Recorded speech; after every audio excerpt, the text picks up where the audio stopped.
So hey everyone, welcome back to another quick and very interesting tutorial. Where in this quick tutorial, I'm going to show you how you can test your webcam's frames per second, how much frames per second your webcam is generating. Now, in order to do it, all you need to do is just simply open any of the browser you have, and here you have to search for webcam tests.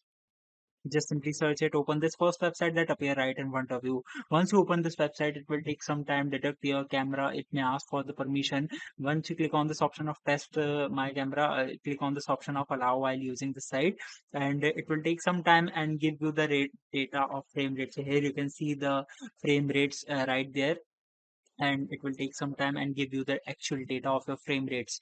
Let's just wait for it, the results to be appear. And there are multiple other data that have been generated by it that may be useful for you, that you can actually use. Here you can see currently my webcam is generating only 15 fps.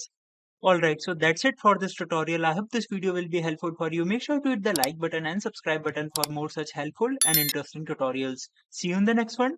Take care.